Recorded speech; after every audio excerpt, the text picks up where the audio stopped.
will allow it to make investments in land. It will allow it to purchase the machines, put up the factory sheds, the assembly line, every single thing which you can think of, which is related to the actual running of the enterprise. That infrastructure is laid down. So the long-term capital is actually invested in these assets which allow the company to now produce something. But Correct. one thing you will appreciate, if for the company to produce anything, it is necessary for the company to first buy raw material, process the raw material, and then sell the finished goods. And it might sell some goods on credit. So it has to collect that money. And then after that, that cycle is complete. So when I say working capital cycle, now I'm basically talking about the capital required for the actual running of the business. After the actual factory and machines and everything have been already established, after that, to run the machine, to run the business, the money that you need, that is basically the working capital. And this working capital, you invest this, and then it will allow you to produce goods. You sell the goods, you will get back the money you actually invested along with some profit, and then you begin the cycle all over again. This is the basic meaning of the working capital cycle. So when we come to the next part, so in this, we basically talk about, so let me, summarize what I said, something like this. Every business starts with an investment of cash. Now, Dheerajji, remember, when I'm saying starts, I am speaking about that point after the business has been, the factories have been put in place, the machines are already there, all that has been done. Correct, and let us say you have been handed the keys of this unit. You went to a contractor.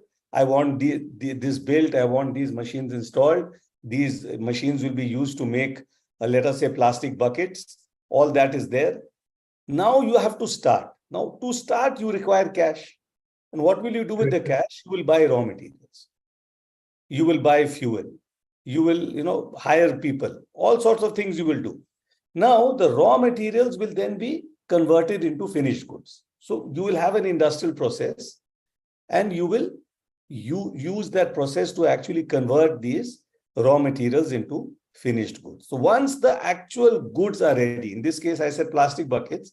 Let's say you have your first batch of plastic buckets. Now you have to sell these buckets.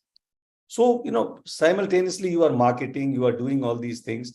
And then finally you sell it. Now, when you sell it, especially if you are a big producer, you will only be able to sell a part of this in cash. Generally, you will sell on credit, because anybody who buys from you, they will want some time to actually pay you. And in every trade, in every business, there is always a credit period which is allowed to the person who buys the goods. And it is an incentive also to your buyer. If you buy from me, I will allow you to repay me in, say, around a month, 2 months. It can be different. I'll show you through an example. So now, once you have sold, let us say, on credit, you still haven't got your money back. Your money is because you have used the money to buy the raw material. You have paid your labor, your factory labor, to produce the goods. You have used, let's say, the fuel for running the machines you have bought. So there is a lot of expenditure that you have made from your working capital. But since you have sold on credit, you have not got this money back. Now the next part begins. After you have sold these goods, you have to collect the receivables. The receivable is what? The amount which you are going to receive from your buyers. This has to be collected. Now, collected means you will follow up with that person. So some of the buyers will pay you as per the terms and conditions. Let's say your terms was that you pay me in 30 days. They will pay you in 30 days. not a problem. But many buyers may be there who might delay. So you will have to follow up. Finally, let us say you have good buyers. They are good people, respectable people. They repay you. When you get this money back, you will hopefully have more cash than you started with. Because the profit component is there. Na? Correct, sir. You began with a certain amount of cash. You bought the raw materials, you processed it, you got your finished goods, you added your profit and you sold. Now you have got the money back. Now, this entire process, once it is complete, it gives you the cash to begin another round. Again, you will buy raw materials. And then again, after that, you will process. Again, you will sell. So what will happen? It will be something like this. You begin with cash. You get your raw material. You process this in your factory, in your machines. You get your finished goods. So you have an inventory of finished goods. Gradually, you will sell these goods. And then when you have sold it, either you will get cash directly. So from here, you will move to this stage. But a certain part will be locked up here. These are people who have bought on credit from you. So they are your debtors. These are, so you might find an item in a balance sheet called sundry debtors. That means various debtors. They have bought from you and they have bought on credit. Now, there is a certain amount of time which is going to, this whole process is going to take. You'll appreciate if this process of buying raw material will take time. The processing of the raw material into finished goods, this will again take some time. Then the selling of the goods will take some time. And collecting the receivables will also take time. So you need to think of this operating cycle. Once you understand the process, you have understood the process, correct? Yes, sir. Clear it. So now you need to think about it in days. How many days does it take for this to be complete? Because when it is complete, you have more cash than you started with because you have made a profit. And then you can begin this cycle all over again. Now, the first part in days, inventory conversion period. So cash to inventory to sales to receivables. Second part, average collection period.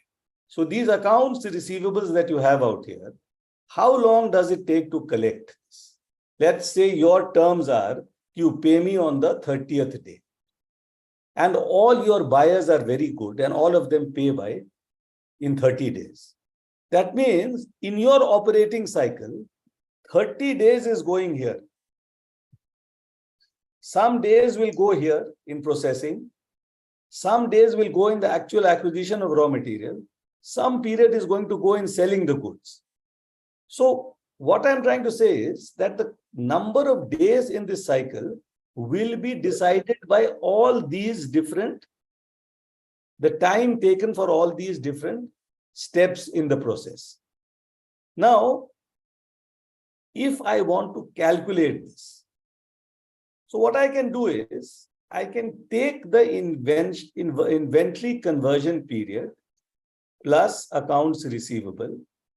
And if I get this, I take 365 and I divide that by these two. Suppose the number of days it takes to go from raw material to finished goods is, let us say, 5 days. And then the number of days it takes you to collect your receivables after selling, this whole process, let us say this takes you 40 days. Then that means that this is 45.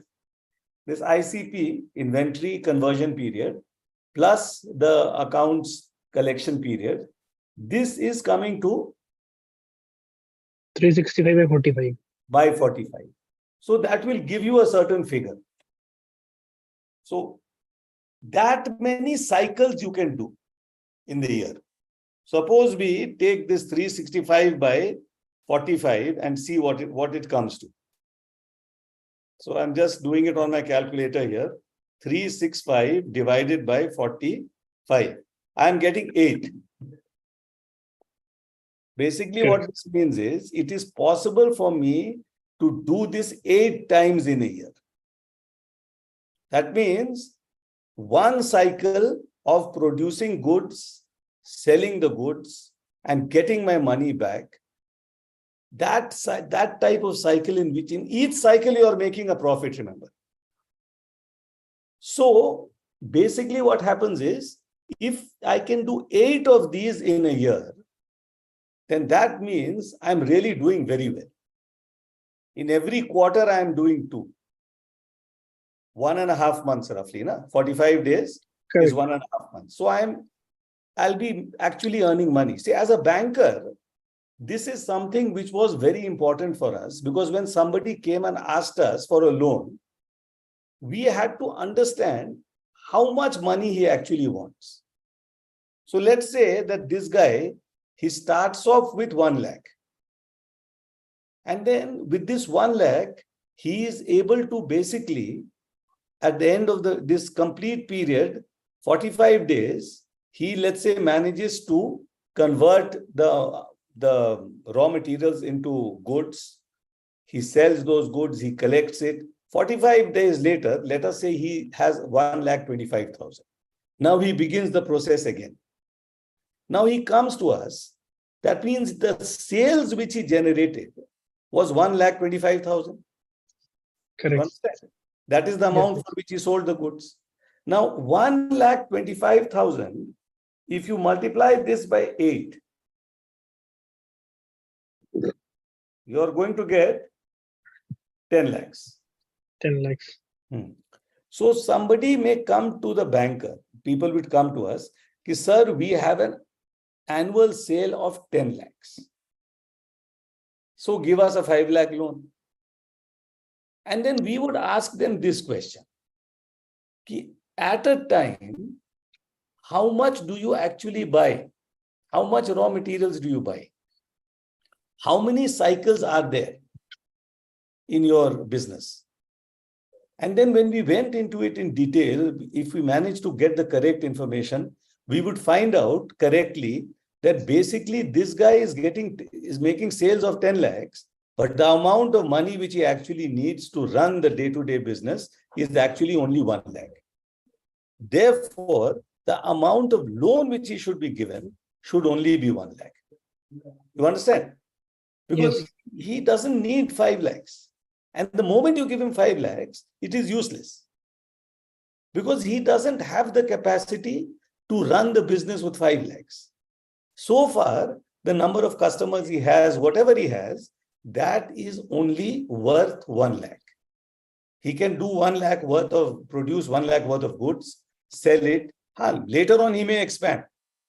When he expands and he, let's say, has a greater capacity, then we can enhance the loan. So from a banker's point of view also, this is very, very important. Now, so you can think of it like this. I've just put this here also. So since these slides will be with you, you will be able to, like maybe remember the lecture when you look at this, raw material. How many days does it take to convert raw material to finished goods? How many days does it take to sell the finished goods? How many days does it take to convert receivables to cash? So these are my important steps here. Now, apart from short-term solvency, we'll discuss this. Sales of assets and collection of receivables also generates liquidity. Now, this is a typical sentence taken from a accounts or a finance textbook, in which you will see words like solvency, assets, receivables, and liquidity. See, there are 4 words here which are favorites for anybody trying to, like, let's say a BCom student doing this, they would really want to understand and write in language like this. So it's very simple actually. Short-term solvency is what? The ability to have enough cash to To run repay the business. any short-term borrowings that you may make. Because now there is one more angle to this whole this process which I have shown you. When you buy this raw material, you will probably be buying it on credit. It is not necessary that you bought it entirely on cash. The cash that you have, that cash you will probably be spending on the other aspects like the fuel, the overhead costs, the labor, that sort of expense, the spare parts which are required for your machines. The raw material itself, it is very possible that you will be actually getting some credit here. Now, suppose somebody gives you 40 days credit. Okay, you can take the raw material, but pay us back in 40 days. That means on the 40th day, you should have enough money to repay this guy. If you don't have the money and you default, number one, he will charge you interest for the delay. Number two, your reputation will go for a toss. Because the next time you go to him for credit, he will say, sir, last time you came, you said you promised to give me the money in 45 days, but you were 40 days, you were unable to give me. So at any point of time, I should have enough liquidity with me to repay my creditors, people from whom I have taken on credit. And that means that there cannot be a blockage of money here. See, up to this point, it is in my control. I buy the raw material, I process the goods, I market my finished goods, and I sell this. The moment I sell it, and if I sell it on credit, this is now out of my control. Why is it out of my control? Because now somebody has to repay me. And the amount of pressure I can put on this fellow to repay is limited. Therefore, I have a problem here. I have to make sure that I get this money back on time. Otherwise, if I don't get it back on time, I will have a cash problem, a liquidity problem, and I will not be able to repay my creditors, people from whom I have bought on credit. Are you getting my point? Yes, sir. This is the basic meaning of short-term solvency. So solvency means what? A person who is solvent is a person who is in a position to pay his debts. You call that person solvent. Short-term solvency is your ability to pay short-term debts. What are the short-term debts? The short-term debts are those debts which you take, which are less than 12 months. But typically, it will be around 40 days, 20 days, like that. If people will give you a certain amount of credit when you buy bulk purchase from them, but it has to be repaid on time. And that is why you have to be very, very good at reducing this, the time taken to come back to cash. Otherwise, the other option is that if you don't have this confidence, you will have to pump in extra money into your business and keep some extra money in your bank account so that if any creditor comes to you and asks for repayment, you are able to use that extra money and repay him. And then later on, when these receivables are collected, you will get your money back. But what that means is that you will have to keep some money, invest extra in your business. You will have to keep some idle money, which is never good. So just a question. As you're telling, sir, one question what I'm asking, that as you're telling that this money will be keep on rotating. Suppose I have a cash of 1 lakh, I will put the raw materials, it will go in. Yes, yes. But the point which you're mentioning, apart from the short-term solvency, to maintain that solvency, I need to have some extra money with me also. Yes, yes. That is why the current assets that you have, current assets are what? The cash, the raw material, and the finished goods, These are your main, and the receivables. These are your current assets. This has to be more than your current liabilities. Your current liabilities, main component of your current liabilities is the amount you have borrowed from your suppliers. People who supplied you raw material, you have borrowed from them. So at any point of time, the total of these current assets should always be more than the current liabilities. If they are more than, see, there are a number of other current liabilities now. You are running a factory, you are employing people, you have to pay them salary. So somewhere at the end of 30 days, everybody will want their salary. So you have to have the money for that.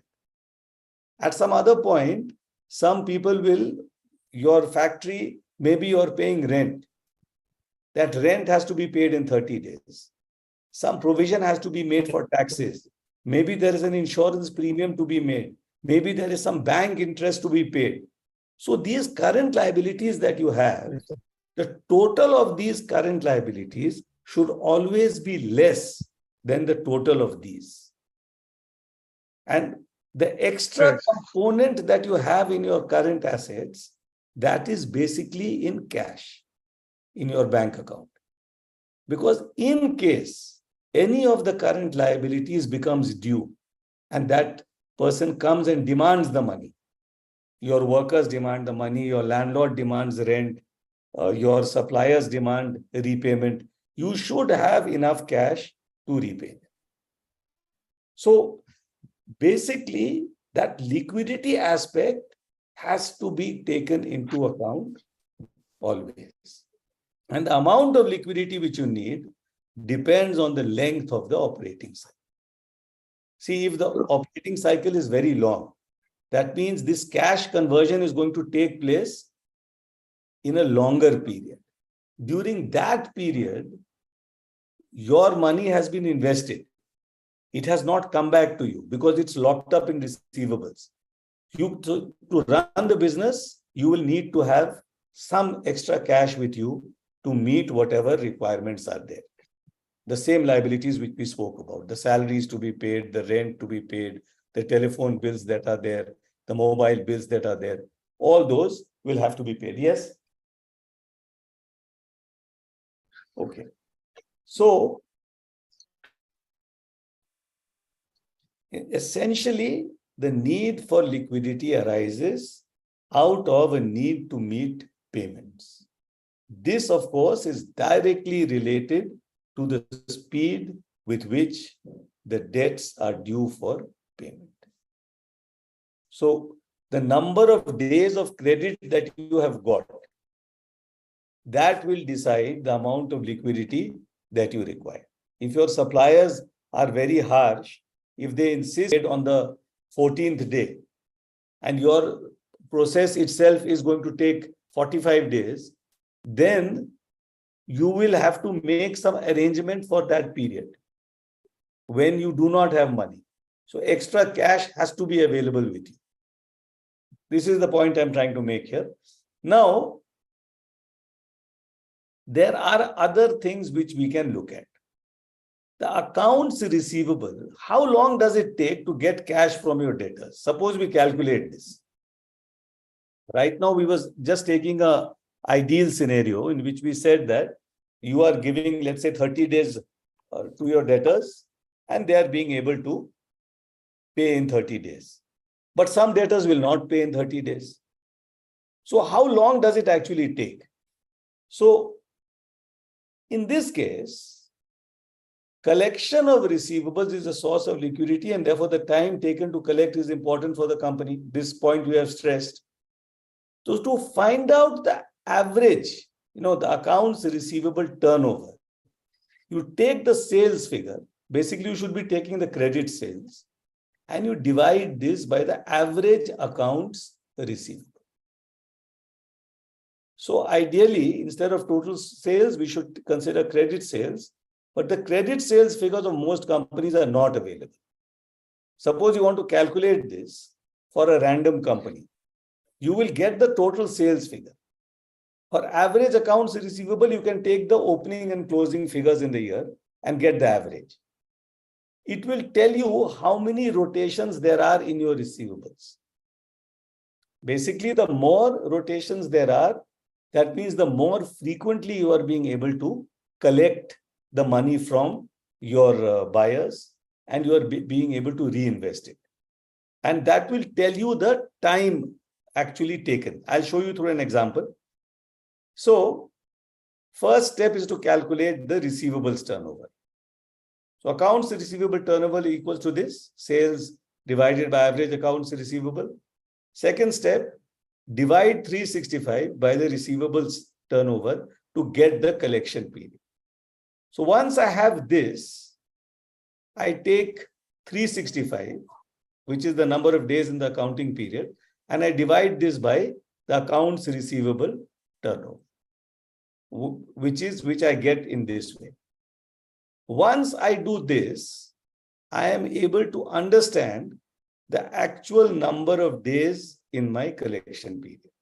So remember, when we are saying that how long does it take to collect the receivables, this method, if you do it, it will allow you to get that number of days accurately on an average basis for the whole year, taking into account that sometimes some of your debtors will be paying on time and some will not be paying on time. This is a standard way of calculating it. For you, what is important conceptually is that this helps you to find out the number of days it actually takes in that process from finished goods to accounts receivable to cash. So if you have this, it will be easy for you to calculate the number of days in your operating cycle. So here is an example from Colgate-Palmolive. So let's take this. Their sales are 31,638. These figures are in crores actually. In millions, sorry. Now, average accounts receivable is 842. This means that the accounts receivable turnover, if you divide this by 842, it is 37.6. That means during 1 year, they were able to turn over their receivables 37 times. So they sold goods on credit, the money was returned to them. They again sold goods on credit, again it was returned. The average, as you can see, is very low as compared with the sales. Now, average, how do I get the average? Is obtained by adding the opening and closing balances of accounts receivables and dividing by 2. Now, so this, just a minute. Sir, this average account receivables, so this is on the first day and the last day of a year we will calculate. Yes. Means how much receive. But then the total, yes, sir. Go ahead. And then the total receivables, suppose my receivables on 1st of April was 200, just 200 millions. And my receivables on 31st of March next year is 400. Just a number I'm telling. So what we will do, 400 minus 200 by 2, correct? No? 400 plus. 400 plus 200 divided by 2, which will give you 300. Correct. Okay, sir. Yeah. Okay. Now, what is the average collection period then? Now, if you take this 365 and divide by 37.6, you will get 9.7 days or approximately 10 days. Correct. So now when I'm calculating the operating cycle of Colgate-Palmolive, in that average collection period of receivables, I can write 10 days. This is the point. The whole idea of doing this is that. Now, the next is your inventory turnover. So just one thing on last slide. So the 10 is the, so the lesser the number, it is good for the company. Yes. Absolutely. Because this means you are getting back your money faster. Correct. You are collecting it in less time. Collection, see, you are collecting your own money. You have paid, you have supplied goods. They are supposed to pay you. So the faster you collect it, the better for you, the more efficient you are. Now, one reason why this is so less, because we are looking at a very top class company. We are looking at a company now which will which has a lot of market clout. It has a lot of power. So if you say that I will not pay on time, Colgate-Palmolive might simply say that from next month, I will not sell to you. Will not supply. We won't supply. And if you don't get your supply from them, what will you sell? Because their brand power is so strong, you will be forced to beg, borrow, or steal and give them their money on time. So that actually, if this is less, it also shows you the market power of that company. And if this is more, that means people don't care. And they know that you can't do anything. You don't have so many buyers. So if they are buying from you, they are doing you a favor. If the company is bad, that will be the case. Now, you take the next part, the inventory turnover. How many times? Just a minute. Yes. Sir, 1 minute I join, sir. 1 minute I will.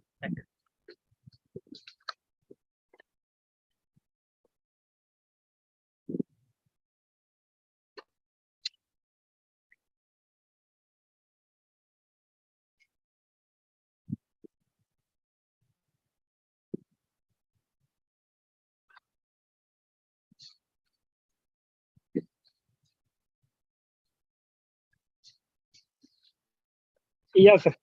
Just. So now we come to the other part, the inventory turnover. So inventories represent resources of the firm invested for the purpose of facilitating operations. So you bought raw material, you began processing them, and you got finished goods. So the inventory is actually composed of all these three stages: the raw material stage, the processing stage, stock in process, and the finished, and the finished goods. All three. Now, excess inventory represents a wasteful use of the resources. If, let's say, you have lots of raw material and you are not being able to use the raw material, then that means your money is getting blocked in buying raw material for no reason at all. And this is why you have that concept of just-in-time inventory. You would have heard of this, just-in-time inventory, because it helps to release cash. Or let's say it helps to prevent the blockage of cash. So I only buy as much inventory as I actually need, instead of keeping a buffer. And in that case, my suppliers have to be really reliable. So that just a point over here. With the COVID things and coming, means just-in-time concept has changed also a bit. Obviously. To have a backup kind of a scenario and all. That is true. That is true. Just in case the people are telling, in case of any. What about, forget about COVID. I'll give you another example. You take the case of these smart semiconductors, these chips which are used in cars. Electronic, this is your area, which is used in cars. Now, these are imported from China. So, China or Taiwan or South Korea, Japan, there are limited number of people who do this. Now, sometimes it requires, let's say, I'm an absolute layman, I just keep reading, that it requires silicon to make these things. Now, silicon supplies themselves are limited. So sometimes what happens is that there is a disruption in the supply chain. That means the amount of chips that you needed, you are not getting them. And because of this, to take an example, Maruti is unable, let us say, to give you immediate delivery of many of its best-selling brands in less than 6 months. I am told that one of the reasons for that is that they were probably very happy to stock the exact amount of chips that they needed. And now they suddenly find that these chips are not available in the market easily. It is taking time for them to get. Now, because of that, what is happening is they are not being able to complete their cars, and therefore they are not being able to sell the cars. So, apart, COVID is one reason. Some pandemic hits, it can disrupt the entire supply chain. But even other reasons can happen. which will disrupt the Yes. war, can disrupt the supply chain. Just imagine anybody taking raw material based from Ukraine, what will happen? So the need for holding inventory will also be influenced by the availability of the goods, time taken for deliveries, seasonal nature of the business, and a host of other factors, which should all be considered before making any judgment about how much money to block. So if you go for a very lean management system and you keep exactly the amount of raw material that you require, you can be in big trouble tomorrow if that supply chain is disrupted.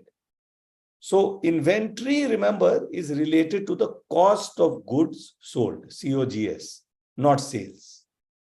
Because when you buy inventory, sales will have a profit figure, no? Correct. And inventory, I am actually looking at cost of goods sold. And this is because the cost of goods sold is influenced by the efficient management of inventory. So let's look at this now. Average inventory is obtained by adding the opening and closing inventory balances and dividing by 2. So I take cost of goods sold and I divide by average inventory. So the cost of goods sold is, let us say, it is something like the cost price of everything that you produced during the year. Correct. And the average inventory is the amount of the value of the inventory that you maintained. So the same formula will be there. You take the beginning balance, you take the closing balance, you add them, divide by 2, you'll get your average inventory. You take your cost of sold figure and you divide that by average inventory, you will get your the actual inventory turnover, the number of times that you turned it over. Once again, the less, the better. The more time you take, the longer will be your operating cycle, the bigger the problems there are for you. So once you have got this, you take 365 and you divide that by the inventory turnover and you will get your number of days. So in this case, once again from Colgate-Palmolive, the cost of goods sold is 12,501. Average inventory is 2,015. Inventory turnover is 6. So 6 into 2 is 12. And the inventory conversion period is 59. So it takes 59 days for the inventory to be converted.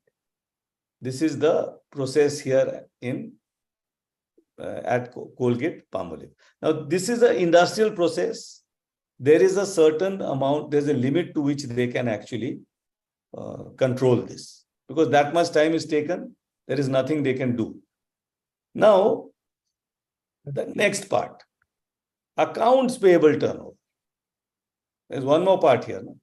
You're supposed to be buying goods on credit. Accounts payable is the amount of credit that a firm gets from its suppliers. So the longer it is, the better. Obviously, if somebody gives you a long period of credit, it's good for you. For that many days, you don't have to pay. Now, it is a source of funds and is often free of cost. Okay. Now, the accounts payable is always related to the cost of goods sold as it relates to the input inventories purchased for the purpose of conversion of finished goods. Naturally, because you are buying raw material, so we are looking at the actual price of the goods. No profit is coming here. Now, same formula will be used here. So if I want to find out the average payable period, I'll take the average accounts payable by adding the opening and closing balances and dividing by 2. And then I'll take the cost of goods sold per day. That means you get the cost of goods sold, you divide by 365, you'll get this. You will get your average payable period. This will tell you how long you are actually taking to repay your the bills that you have. It also tells you how much credit your suppliers are giving you. How many days of credit are they actually giving you?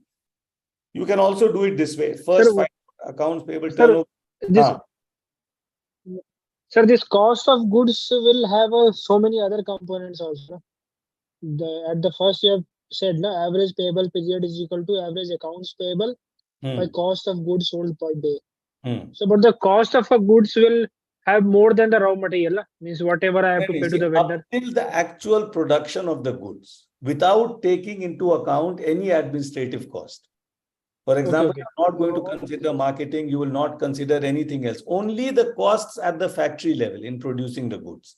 So the labor which was used to actually add value to the raw material cost, the fuel cost, the electricity cost, the rental part of the factory, everything related to the factory, that you total all that, that is equal to the cost of goods. Because when you do your costing, when you want to sell the goods, you begin with this. What did it cost me to produce this batch of goods? So once I know that, so typically you will take the whole, the time it takes to produce the whole batch of goods. Let's say it is taking 59 days in this case. At the end of it all, you have a certain amount of goods available with you, and it has cost you a certain amount. If you now find out what is the amount of cost per day, so you take that entire amount, divide by 59, you will get your cost of goods sold per day. And then if you take that and you begin to divide average accounts payable by that, you will begin to get a good idea about how much credit you are actually getting. Now, once you get this, the average payable period, you now have all the different variables which will help you to understand what your operating cycle is. So now if you take this, for example, this is again a very interesting example because this is something which every company will not have. So you take them, the Colgate-Palmolive, cost of goods sold in 1 year is 12,501. That means all the goods that they produced during the year. They calculated what was our actual cost price of these goods. And it comes to 12,501. Like I am saying, we are not adding marketing costs. We are not adding salary of the CEOs and the other officers and all the entire administrative structure. We are not looking at legal costs, not looking at depreciation, nothing like that. Only the actual cost of producing the good. The average accounts payable, opening, closing divided by 2, is 4,178 million. The accounts payable turnover is 3. Only 3 times they have managed to turn it over. The accounts payable period is 122. You know what this means? This means 122 days of credit is available to Colgate-Palmolive. Just imagine this, 4 months. It is taking them much less. It is taking them much less time to convert their own cash, the raw materials, into goods, selling them, collecting their receivables. That entire process is taking hardly around 60-70 days. And they are getting 122 days of credit. That means that people who are supplying to Colgate-Palmolive do not have the guts to ask for their money. They are afraid that if we demand our money in less than 4 months, this is going to be a problem. They may not buy from us tomorrow. And since they are bulk buyers, they have a certain amount of market power. And why I gave you this example, this is something which all the big companies do. So Tata, you take Tata for example, Tata Steel. Everybody that they actually buy from, those guys are not repaid their money in less than 4 or 5 months. And those poor fellows, there is nothing they can do about it. So what does Tata do? They go to a bank and they tell them, you finance these guys. We will pay them in due course. Meanwhile, you can finance them. When we repay, they will adjust your loan. But they need the money. Tata will not pay. They will arm twist the banks into paying. You understand what is happening? Yes. See, they have the market power to demand 4 months of credit. So anybody who is supplying something to Tata, this is one example, all the big companies are doing it. You are seeing it in Colgate-Palmolive also. Anybody supplying to them, they are not getting their money back for, on an average, 4 months. 4 threes are 120. 4 into 30. Now, anybody who is not getting his money for 4 months, that person, that means if you look at it from his point of view, his receivable collection period is 4 months. For 4 months, he is not collecting his receivables.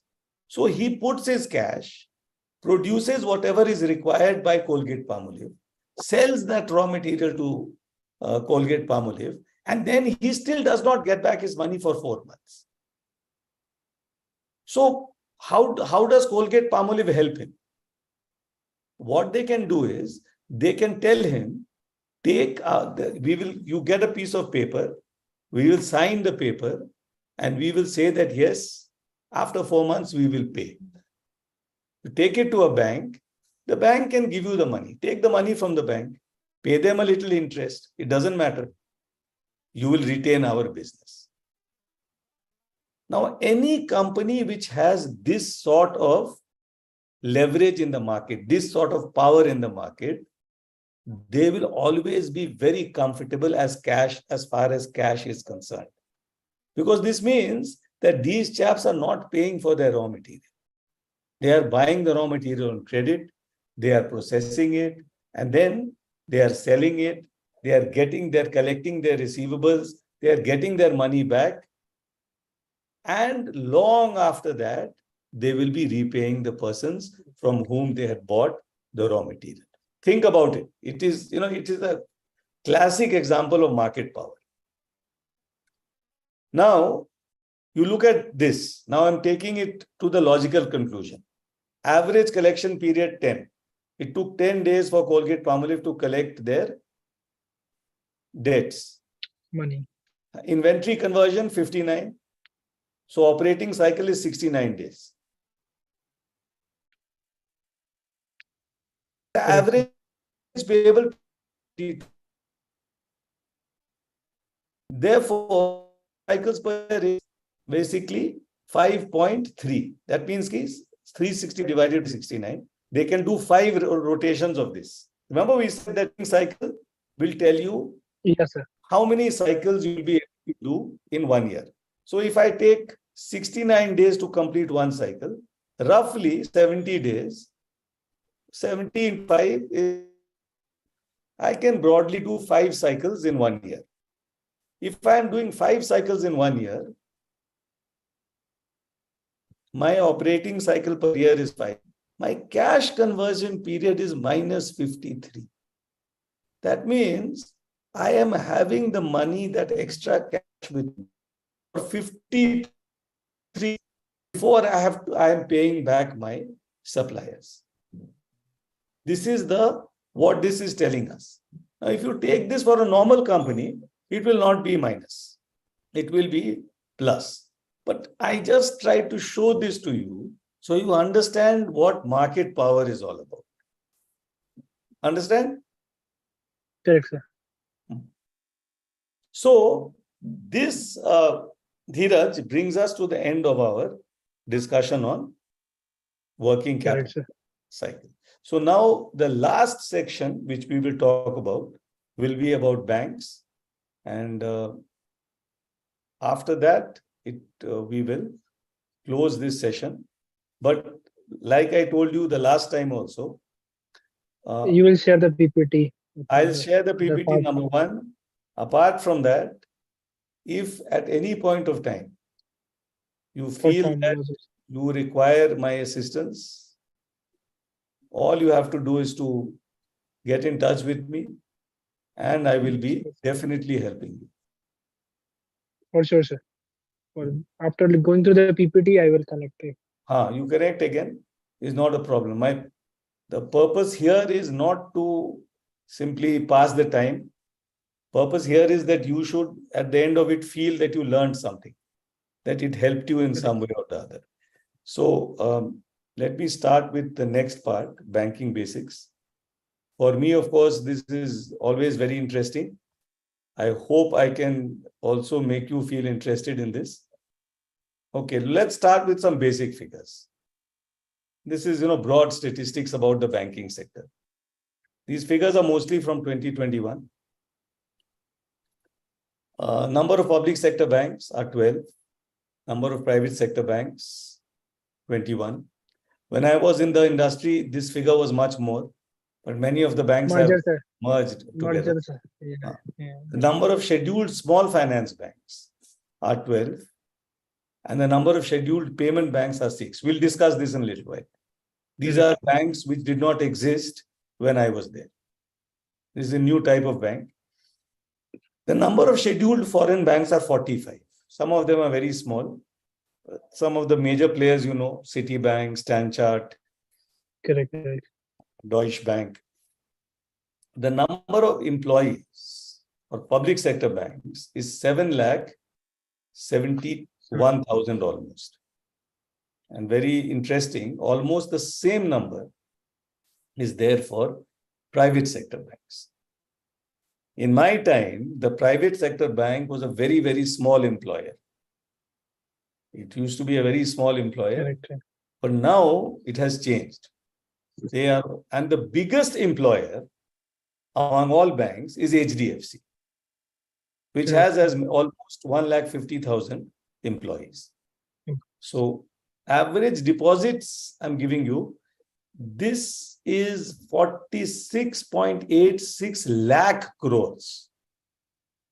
So this gives you an idea about the actual amount of money which banks have.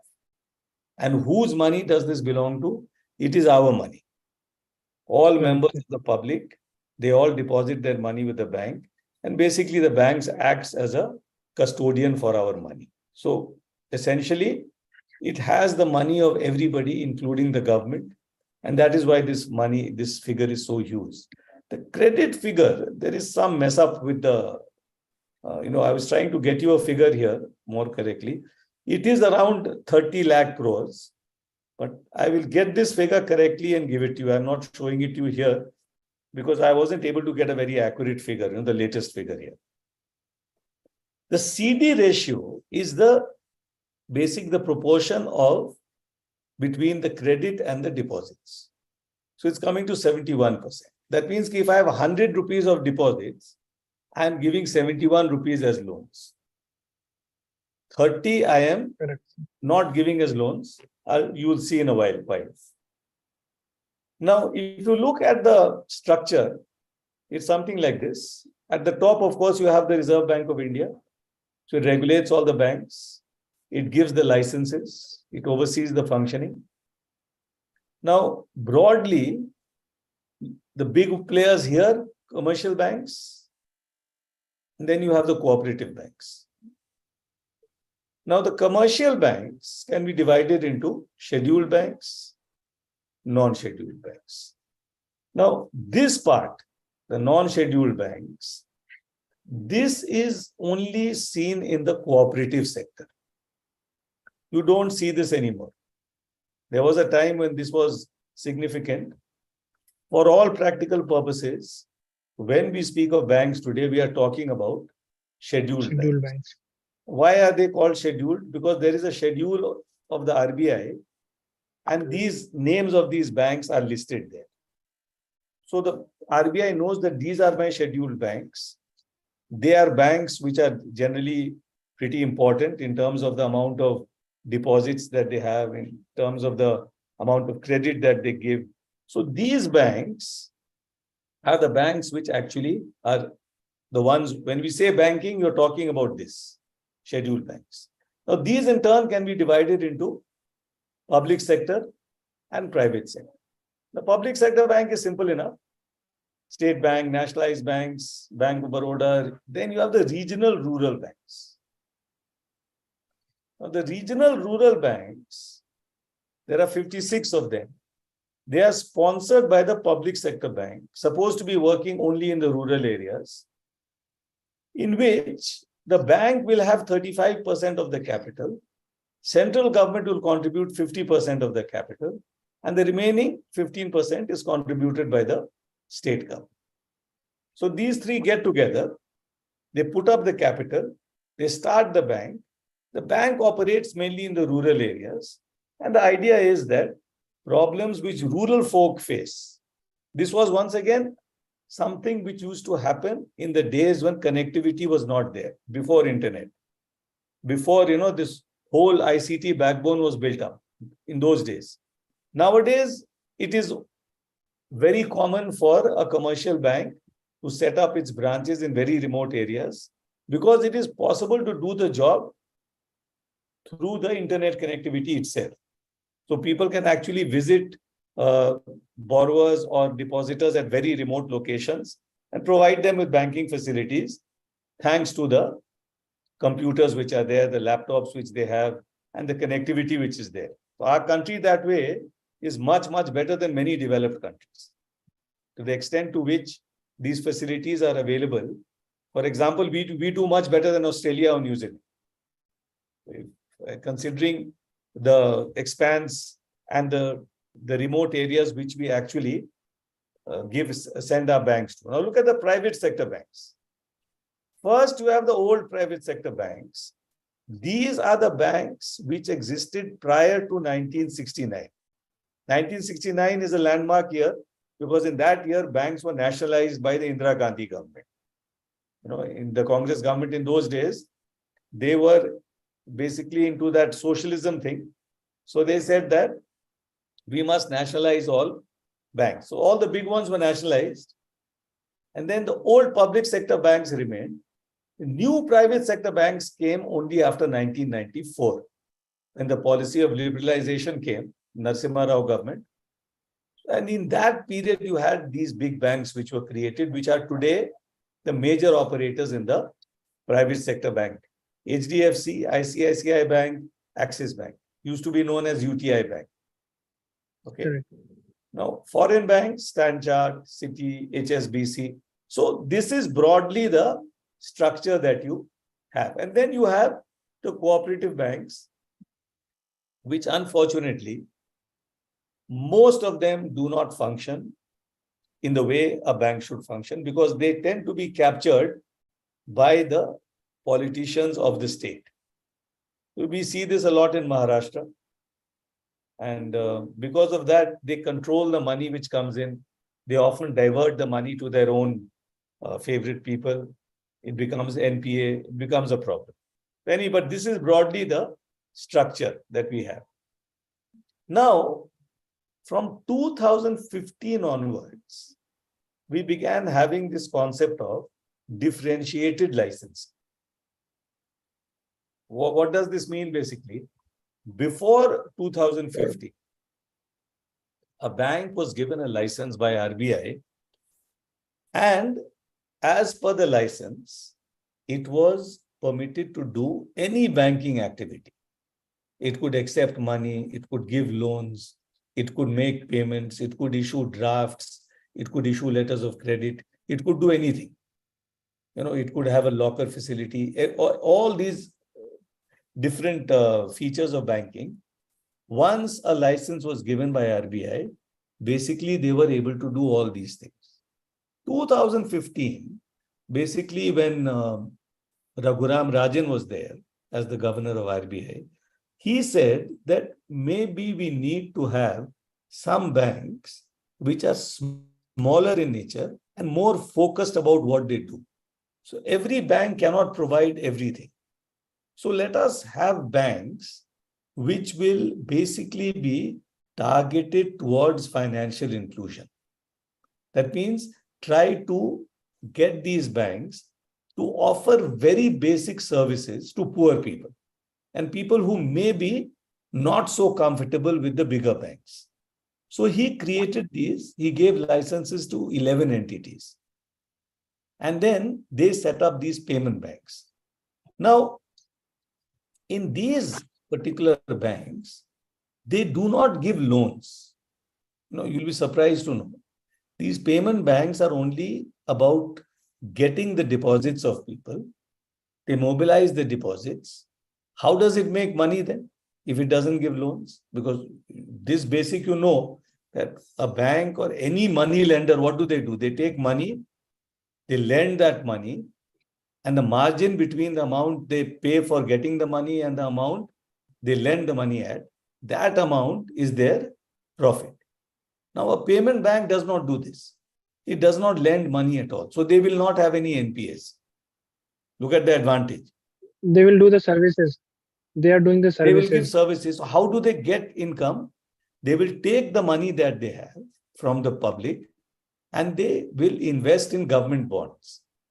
And the government will pay them the interest on the bonds. So that becomes their income. And then from the services also, they will be getting fees. And that is the other part of their income.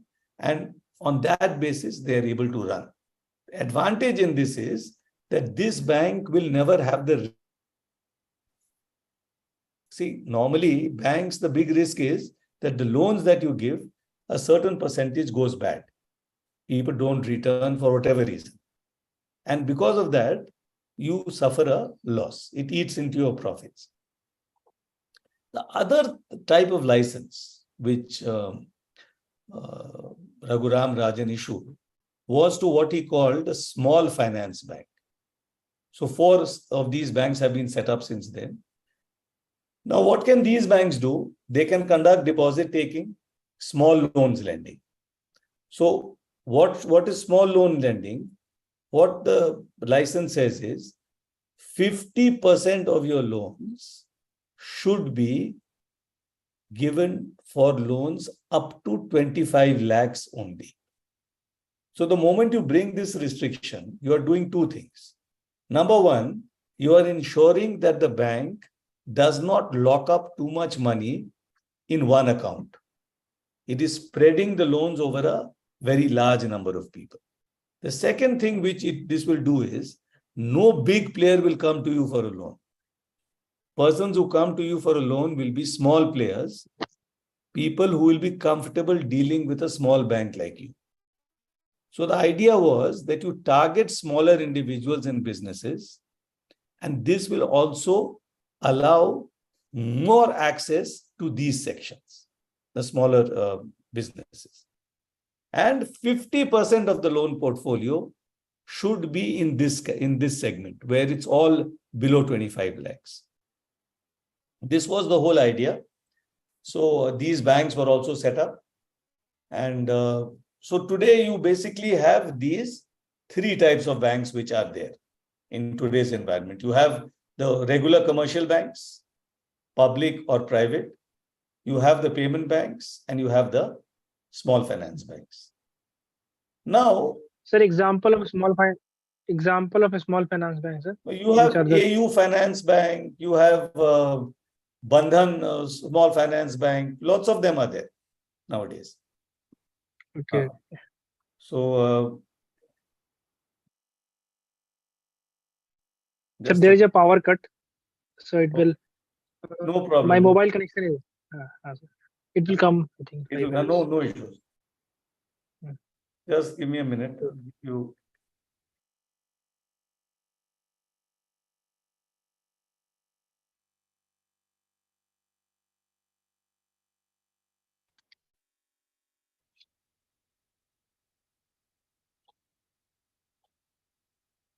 Okay.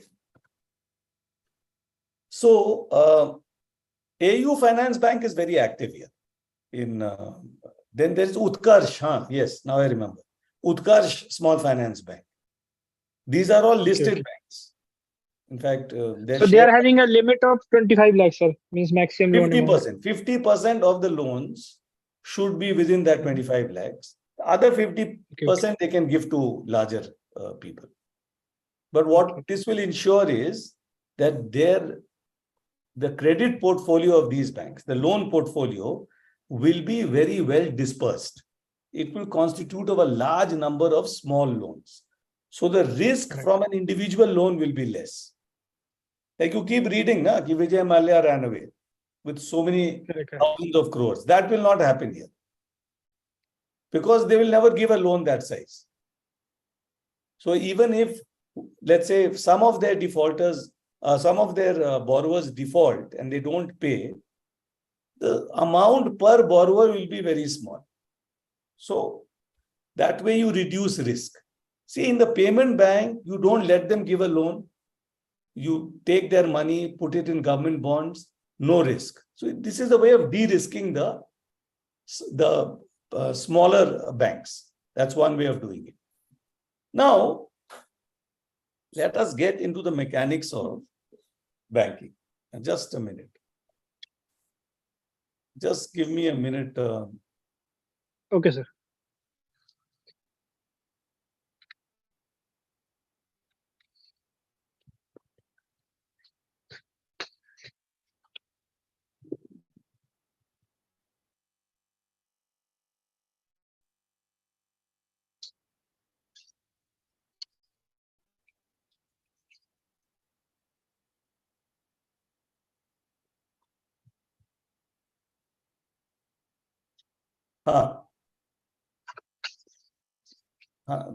Dheeraj? Yes, sir. So yes, now sir. we come back to, let's say now you have the background. So let's just look at this. What does a bank do? It accepts deposit. Correct, sir. You have money you want to deposit, it accepts your deposits. Basically, it accepts the deposit for the purpose of lending. Okay? So it acts as an intermediary between the depositor and the borrower. So it's basically acting as an intermediary between these two. Now, the difference in interest given to depositors and interest charged from borrowers, this constitutes the income. One part of the income, the interest income. Other part of the income will come from fees. For example, if you have taken a loan, you know that you have paid processing fees. So that is another part of income. If you take a guarantee from a bank, the bank issues a guarantee in your favor, it will charge you a commission. So these are fees. Okay, now, if you take a locker in a bank, you will pay rent to the bank. That is again another source of income. Now, expenses are also interest-based and non-interest based. So when the bank accepts deposits, the cost to the bank is the interest that it pays. Yes. That is one aspect. And there are non-interest expenses. For example, the employee cost, the cost of renting the premises, the cost of insuring the money, that sort of thing. Those will become the entire structure of overheads, telephones, security, electricity, cash vans, all that. That will be the non-interest based expenses. So essentially, if I take all this, sir, on last slide, sir, just a question. Sir, as in the initial slide, you have told that as per the 21-22 data, the total amount of money with the bank is almost 50 lakhs crore. Okay, na? And out of that, 70% they have disbursed as a loan or gone there. So what happened to the there is rest? still a gap of 30. What no, happened? Sir, it is with the bank. No, sir. That money is with the bank or they have put it with the RBI and something. But the interest they are paying on 50 lakh crores. Sir. So what I'm telling, sir? So the interest they are paying on the 50 lakh crore to the people. But they are getting the money back on 30 lakh crore. That also suppose the charges will be on a 1% higher basis. Suppose they are giving 4%, they are getting 6%. But is it sufficient to rattle it out, or how is it? Very, very good, Dheeraj. Very good. You have got this in the first shot itself. Excellent question. Now, the first thing to understand here is what happens to that 30. Let us begin here. Is this 30 not earning anything? First question. Because you are assuming that this 30 is not earning anything. Correct? So this 30 is given to the government How is it given to the government? It is invested in a government bond. So the government bond will pay a rate of around 7%. 6%, 7%. Okay. So when the bank invests in a government bond, it is assured of an income of 6 to 7% with no loss. Because the government is a sovereign body, it does not default on its debt. So it is a risk-free investment for the bank. Some part of this, about 5%, is parked in cash with the RBI. That part is a loss. Nothing is earned. But on 95% of its deposits, the bank will actually be earning something. Now, the other part is, what is the spread? That means, what is the amount that it pays you as a depositor? And what is the amount that it charges me, let us say, as a borrower? Now, on an average, if you take, let's say, on an average, if you take even the loans which, let's say, are considered to be cheap, like a housing loan or a car loan, roughly the rate of interest is going to be around between 9 and 10% or 8 and 9%. What do they give you actually? On your FD, they will be giving you between 6 and 7%. So the margin here is anywhere from 2 to 4. I'm talking about the cheaper loans. For a loan given to an industrialist or to a small-time entrepreneur, it will very easily be 11%. No problem. For loans given for personal purposes, it will be 12 or 13%. So the margin is much more than 1. So basically, banking is quite profitable as long as you can control the bad debt. If you control the bad debt, then it can actually be very profitable. That is the catch. Dheeraj, I'm just shifting my okay, sir. place to another, but we'll continue. Okay. I'm just shifting. Yeah.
Actually, there's some work going on in the house. So because of that, there was a problem. Okay, now, so basically what happens is that the bank normally will have a margin. If it can control the bad loans through good risk management, it can actually make a decent amount of profit. Now, so what is the definition which we arrive at? Acceptance for the purpose of lending of deposits of money from the public, repayable on demand or otherwise. Please note this, repayable on demand. See, banks, any money that you put in a bank is repayable to you without any question on demand. It cannot be, there is no question of the bank refusing payment. See, if there is an FD All that the bank says that I will make a deduction in the amount I pay you. I will give you less interest. But the bank cannot ever refuse. And the only banks are allowed to do this. Any non-banking financial intermediary, they do not accept any deposit on demand, repayable on demand. They will accept money from you as a deposit, but it will be repaid to you only after the period of deposit is over. So it may be for 5 years, it may be for 6 years, 3 years, whatever it is. In between, there is no way of getting back. So people who invested in Sahara, and it was only paid after that period was over. Now, so one thing you always remember is, it is a process of intermediation. That means it stands between depositors on the one hand and borrowers on the other hand. Some individuals need to deposit money. Other individuals need to borrow money. The bank is sitting in between these two. So the bank acts as an intermediary, takes funds from the first category of individuals, lends to the second category. Financial services, apart from this, financial services are provided for a price. The aim is to lend funds obtained from the depositors at a higher rate than the cost of the funds and make a profit, and also provide other ancillary services. Okay. Now, what are the functions that this bank is basically doing? So it's custodian of savings of the community. So essentially, when you go to a bank, you are trusting the bank. So it's a relationship of trust. Financial support for businesses. So credit to industry and individuals. It's a vehicle for implementation of monetary policy. See, if you read the papers now, you will see that every time there is inflation in the economy, the RBI, you might read somewhere, is raising interest rates. Why does the RBI raise interest rates? Have you ever thought about that? What is the logic here?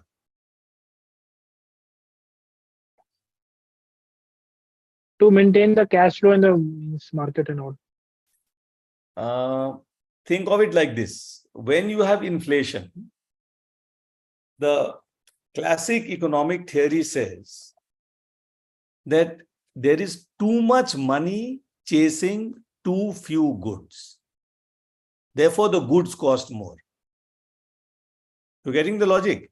I have less goods, I have more money in the market. So since I have more money in the market, I have less goods, the per unit cost of goods will go up. That leads to inflation.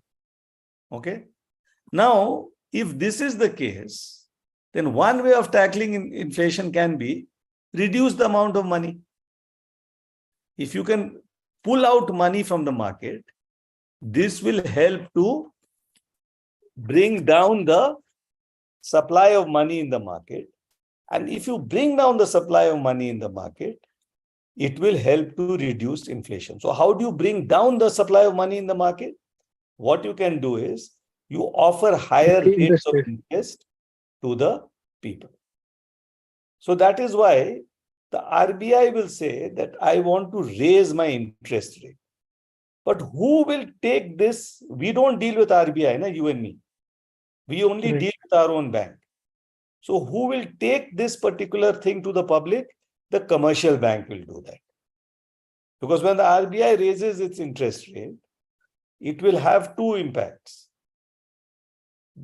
Loans will get costlier, and deposits will also pay you more interest. Correct. So there is an incentive for you to deposit money, and there is less incentive for an industrialist to borrow money. So in both, if you are depositing money, money supply is being reduced. If industrialists are not borrowing money, then fresh money is not entering the market. In both instances, money supply is being reduced. That is the basic. So that is the logic of the monetary policy. And this is where the banks actually help in the process. And finally, it offers a payment mechanism. So all payments in the economy are made through banks. And because of the fact that all, the banks they're all interconnected. One person may transfer funds from one bank to another bank, checks are issued. So banks are interdependent upon each other. So if one bank fails, it is likely that it will have an impact on other banks also. There is constant borrowing, lending among banks, and there is borrowing, lending taking place among their customers of different banks. So all that builds up a certain amount of interdependence. This is one point. Now, what are the liabilities of a bank? So where does it get its funds from? So the biggest chunk of funds comes from deposits. The money which you and me and everyone, we deposit, that is the biggest chunk. Now, the next chunk of money comes from borrowing. So they may borrow from, let's say, another bank. They may borrow from RBI. These are short-term in nature, but that is also a source of fund. And then, of course, just borrowing.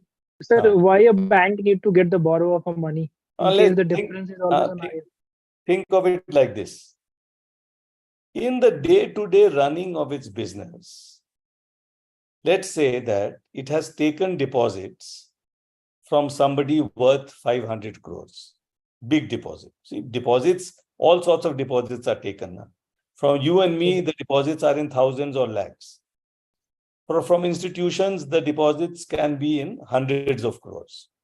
Now, let's say that the bank, I'll give you two examples. Take the case, bank has taken money from Reliance. Reliance had extra cash of 300 crores. It went to the bank and said that here, take this money, keep it with you for 3 months. And for 3 months, a FD was opened.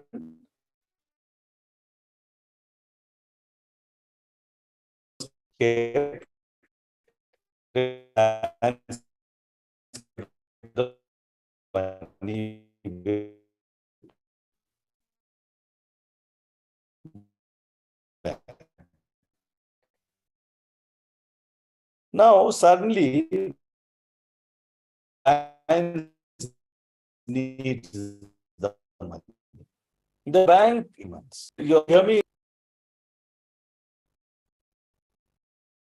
Can you? Sir, your voice is not clear.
Can you hear me, please? Yes, sir, I can hear you, sir. Dheeraj, are you able to hear me? Yes, sir, I can hear you, sir. I can hear you. I think in network issue something at your end or something, maybe.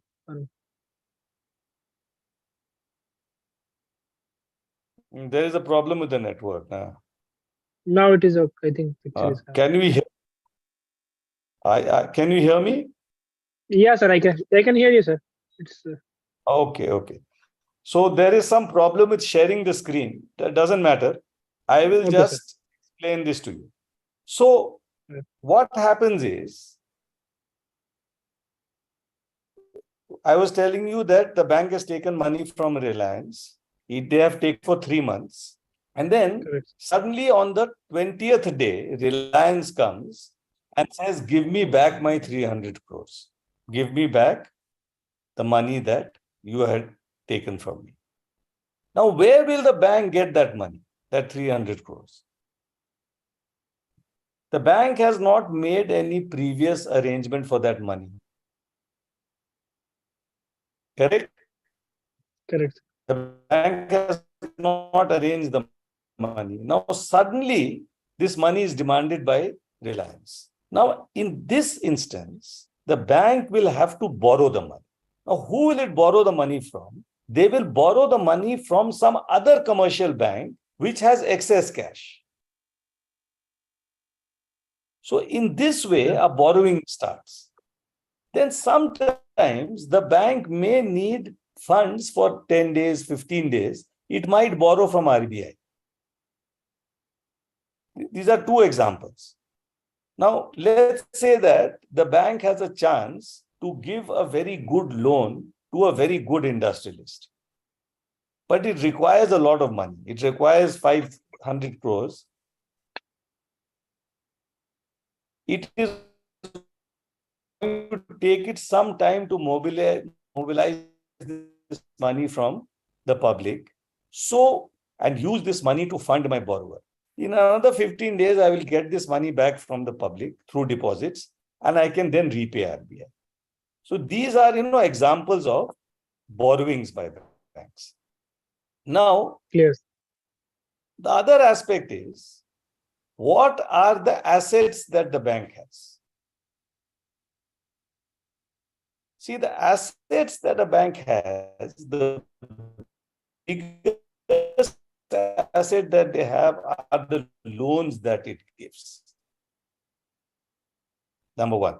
So the money that it takes from us, that money is basic borrowers who are in a position to use that money properly and repay the bank. That is the whole purpose.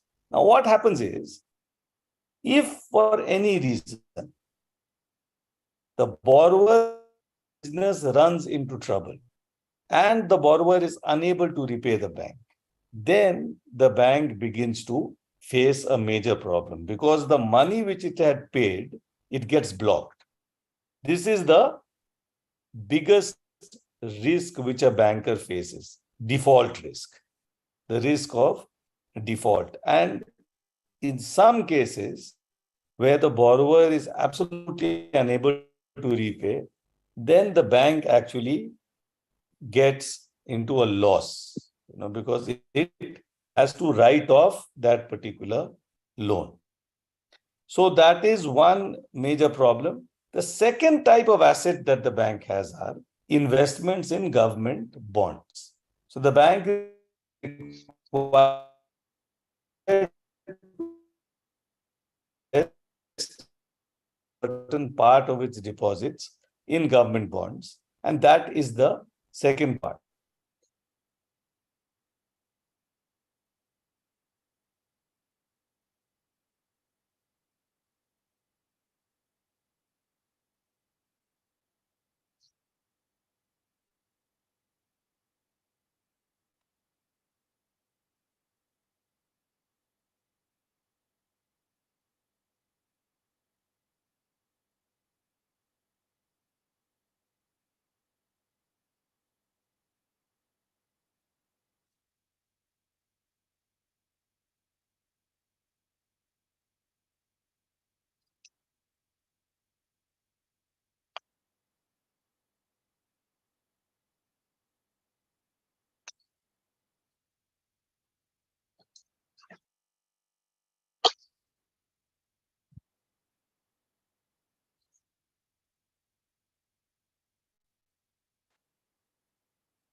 Neeraj, can you hear me?